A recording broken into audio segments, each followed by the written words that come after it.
Zeri, à vous la parole. Bonjour à tous et à toutes. Alors, ce qui m'a été demandé, c'est de partager quelques réflexions sur finalement la place des techniques et des technologies dans notre humanité, à la fois dans sa dimension collective et sa dimension personnelle.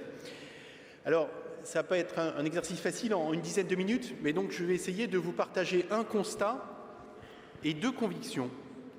Alors, le premier constat, c'est que les technologies qui ont, depuis des siècles et des siècles, en fait, changé notre environnement, est aujourd'hui en passe de changer notre nature même, de transformer notre nature humaine. Ça, c'est le constat que j'aimerais poser et développer en quelques mots.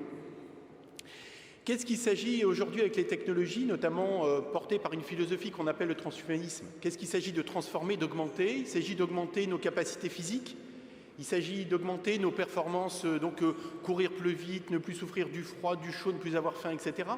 Tout ce qui est nos performances cognitives, augmenter notre mémoire, nos capacités d'apprentissage, etc. Augmenter notre sensorialité, augmenter de façon artificielle ou modifier ou programmer de façon artificielle nos émotions, nos sensations. Ça veut dire que, en fait, par de la pharmacologie ou par du génie génétique, même si vous vous ennuyez en écoutant un orateur qui s'appelle Jean-Guillaume Zeri, finalement, vous serez quand même content parce que vous aurez été programmé pour être content. Donc vous vous ennuierez et en même temps, vous serez content de m'entendre. Voilà. On pourra aussi augmenter, modifier artificiellement nos vertus morales, nous rendre plus altruistes, plus dans la solitude, au contraire, plus méchants ou plus égoïstes. Et puis, dans cette perspective de comment les technologies peuvent transformer, augmenter l'humain, il y a toute la place de l'humanisation des robots ou bien de la robotisation des humains avec la perspective de construire ce qu'on appelle des cyborgs, en fait des post-humains. Des post-humains, ça sera finalement alors voilà, des êtres, on ne peut plus dire des humains puisqu'ils seront post-humains, qui seront un peu une hybride homme-machine, à peu près programmés notamment pour ne plus tomber malade et surtout pour finalement ne plus mourir du tout. C'est toute la thématique de la mort que beaucoup de transhumanisme prônent. Alors, comme ça vous m'entendez un dimanche matin 9h30, vous vous dites ça commence très fort, tout ça c'est un peu de la science-fiction. J'insiste sur le fait que je ne sais pas si ça se produira réellement. Ce qui est sûr, c'est que ce sont des hypothèses crédibles qui sont portées sur un plan philosophique d'une part, portées sur un plan scientifique d'autre part. La plupart des transhumanistes, et qui développent un petit peu ces perspectives sur la nature humaine, sont des gens qui ont à peu près tous les pouvoirs. Il y a des scientifiques, il y a des journalistes, il y a des hommes politiques, il y a des investisseurs financiers, il y a des médecins. Donc finalement, on a affaire à toute une kyrielle de gens qui sont aujourd'hui parmi les plus puissants aussi aujourd'hui au monde. Et je termine cette kyrielle de porteurs de cette visée transhumaniste par Google. Google que l'on pratique probablement plusieurs fois par jour chacun d'entre nous, mais qui est vraiment une organisation, en tout cas, qui, à sa tête, porte 2 voire 3 transhumanistes affirmés. Les 2 présidents actuels et Ray Kurzweil, qui est le numéro 3 de Google aujourd'hui. Donc il faut prendre ça effectivement au sérieux. Et pourquoi ces perspectives aujourd'hui doivent être prises au sérieux, outre le fait qu'elles sont portées par des gens effectivement extrêmement puissants? C'est parce que sur un plan technologique, on est à une phase de l'histoire de l'humanité où il y a ce qu'on appelle la grande convergence entre les nanotechnologies, tout ce qui est biologie moléculaire et génétique, tout ce qui est intelligence artificielle et tout ce qui est science du cerveau. Ce qu'on appelle le NBIC, nanotechnologie, biologie, intelligence artificielle et sciences du cerveau. Et toutes ces connaissances qu'on a acquises dans chacune de ces 4 disciplines, en gros dans la deuxième moitié du XXe siècle, aujourd'hui sont en train de converger. Et ces perspectives, que je décris là très rapidement, sont programmées pour 2030-2050. Alors on voit bien que ça pose des tas de questions. Comment se situer par rapport à ça? Je crois qu'il y a 2 écueils qu'il faut éviter. C'est la technolatrie, la technophobie. La technolatrie, c'est oulala, c'est l'apocalypse, c'est la fin du monde, etc. Pourquoi? Parce qu'on risquerait de jeter le bébé avec l'eau du bain et de passer à côté finalement des effets positifs et favorables pour notre humanité de ces progrès technologiques. Et en même temps, il ne faut pas être dans la technophobie. Je me suis trompé, c'est technophobie tout à l'heure. Merci de votre bienveillance et de ne pas leur faire remarquer. Et ne pas tomber non plus dans la technolatrie mais voilà, enfin, en gros, les prouesses technologiques vont amener un monde automatiquement meilleur. Et donc, il faut essayer d'être sur cette crête. Ça veut dire qu'il y a un travail de discernement qui est à faire. Et ce travail de discernement, j'insiste sur le fait qu'il est à faire. On peut poser un certain nombre de choses. Personnellement, très rapidement, au moins, le critère de la place laissée aux personnes les moins performantes et les plus fragiles, et l'unité de la famille humaine. parce que finalement ça pose trois grands types de questions. Des questions de nature anthropologique. Quelle est la nature de l'homme? Est-ce que l'homme n'est qu'un amas de cellules ou un réseau de neurones ou finalement composé cybernétique? Ou est-ce qu'il y a quelque chose de plus grand que l'homme qui habite l'homme? Des questions éthiques. Par qui tous ces progrès seront-ils partagés, vécus? Et on voit bien que ça risque de n'être que les plus riches, les plus favorisés. Et puis une question de nature politique. Finalement, qui gouverne? Qui décide de tout ça? Et on voit bien que, en tout cas au jour d'aujourd'hui, il n'y a aucune régulation de type démocratique ou co-construite ou co-participative du déploiement de ces prouesses technologiques. Donc les éléments de discernement sont à construire et il y a besoin de pionniers dont probablement nous sommes tous, sinon nous ne serions pas là aujourd'hui aux Assises de l'écologie humaine. Ces éléments de discernement sont à construire ensemble. Ça, c'était le constat. La première, ensuite, conviction que j'aimerais vous partager, c'est qu'il ne s'agit pas, l'enjeu n'est pas de devenir post-humain ou de devenir surhumain ou de devenir plus performant, mais de devenir plus humain. Et ça, c'est une urgence aujourd'hui et ce n'est pas simplement un jeu de mots. Je peux devenir post-humain, je peux devenir courir plus vite, être plus efficace dans les sports que je fais, dans mon travail, etc. Ce n'est pas pour ça que je serai plus humain. Et l'enjeu aujourd'hui, c'est au contraire, collectivement, ensemble, mais aussi personnellement, de s'interroger sur qu'est-ce qui va faire de moi quelqu'un, une personne plus humaine et en quoi je vais pouvoir contribuer à une société plus humaine. Et finalement, ce à quoi le transhumanisme nous conduit, c'est de nous interroger un petit peu sur finalement c'est quoi qui fait notre humanité? Qu'est-ce qui fait l'humanité de l'homme?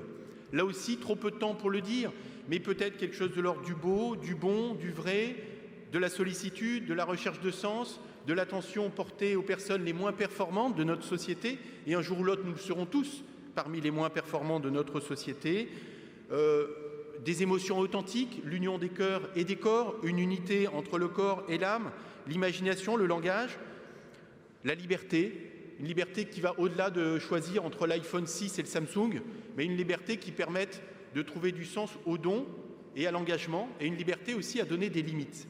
Pour résumer finalement tout ça, l'enjeu, malgré la grande tentation du toujours post-humain ou surperformance, c'est qu'est-ce qui va me rendre plus humain?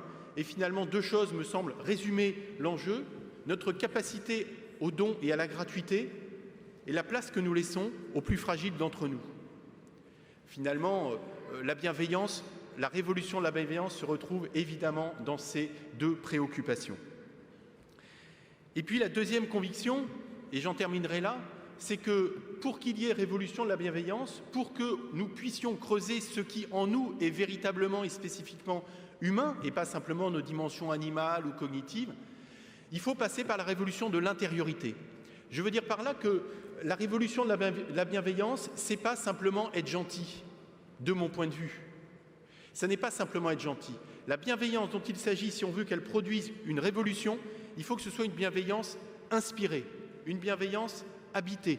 Finalement, on transforme le monde, en tout cas le monde qui est autour de nous, que quand ce que l'on vit, on le vit de l'intérieur. On le sait tous comme témoins ou comme acteurs. Et donc la bienveillance, notre bienveillance, pour qu'elle soit vraiment une source de révolution, il faut qu'elle soit inspirée, habitée. Et c'est pour ça que j'appelle effectivement d'abord à une révolution de l'intériorité. On parle beaucoup de crise politique, crise sociale, crise morale, crise écologique. En réalité, toutes ces crises existent, mais elles ont pour moi une crise origine, une crise source qui est une crise de l'intériorité. Dans toute la deuxième moitié du XXe siècle, qu'est-ce qu'on a fait? On a exploré l'infiniment petit, les nanotechnologies, le génie génétique, la biologie moléculaire, etc. On a exploré l'infiniment grand, et on en voit encore aujourd'hui les bénéfices. On a envoyé des humains sur la Lune, la sonde Philae, Rosetta, etc., Mars en 2030. L'enjeu, là, pour nous, au début de ce millénaire, c'est d'explorer notre infiniment intérieur, après l'infiniment petit et l'infiniment grand. Et s'il y a un moyen pour l'humanité de progresser, c'est dans l'exploration de cet infiniment intérieur. Et ça, c'est la responsabilité de chacun. Et pourquoi cet infiniment intérieur?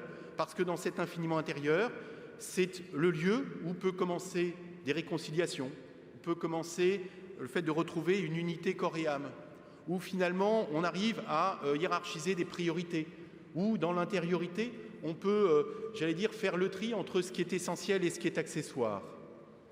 Mais finalement, le plus important dans l'expérience de l'intériorité, c'est surtout de pouvoir se rapprocher de ce qui pour nous est une source. En fait, quelle que soit la façon dont on l'appelle, nous sommes habités. L'humain est habité. Et le chemin que nous permet l'intériorité, c'est de nous rapprocher de ce qui nous habite, de ce qui nous donne du sens, du dynamisme, de l'enthousiasme. Voilà. Et si on ne prend pas soin de notre intériorité et de celle qui nous entoure, et de l'intériorité de ceux et celles qui nous entourent, finalement, on vivra toujours en surface. Et notre bienveillance sera simplement superficielle et gentillesse. Or, si vraiment la bienveillance est là pour transformer le monde, ou en tout cas y contribuer, nous devons puiser à la source qui nous habite. J'aime beaucoup cette phrase d'une mystique. Alors, elle le formulait avec ses mots à elle, mais je pense qu'on peut l'entendre, chacun avec sa culture et ses traditions, qui disait que si je vais au bout du monde, en fait, je trouverai des traces de Dieu. Si je vais au fond de moi, je trouverai Dieu lui-même. On appelle ça Dieu, on appelle ça la transcendance, on appelle ça la source, l'énergie, peu importe. Cette idée que c'est au fond de nous que nous sommes habités par quelque chose qui nous dépasse. L'intériorité, c'est quoi? C'est le silence, c'est l'immobilité, c'est la contemplation, c'est la répétition de mots, de paroles qui nous vivifient, qui nous font du bien. Chacun, là aussi, avec son histoire, ses traditions. Et puis juste pour terminer, sur ce constat d'un enjeu de transformation de l'humain, avec ces deux convictions, il s'agit d'être plus humain et pas simplement surhumain. Et puis pour qu'il y ait une révolution justement de notre bienveillance, une révolution de l'intériorité, juste une anecdote et j'en terminerai là. Je visitais une personne âgée qui vivait seule, veuve, et qui vivait seule dans son appartement. Et on parlait, et on était amené à parler justement, alors pas de transhumanisme en tant que tel, mais de la place des robots dans nos vies, et notamment des robots de compagnie, puisque vous savez, ça se fait de plus en plus, des robots qui sont là pour tenir compagnie.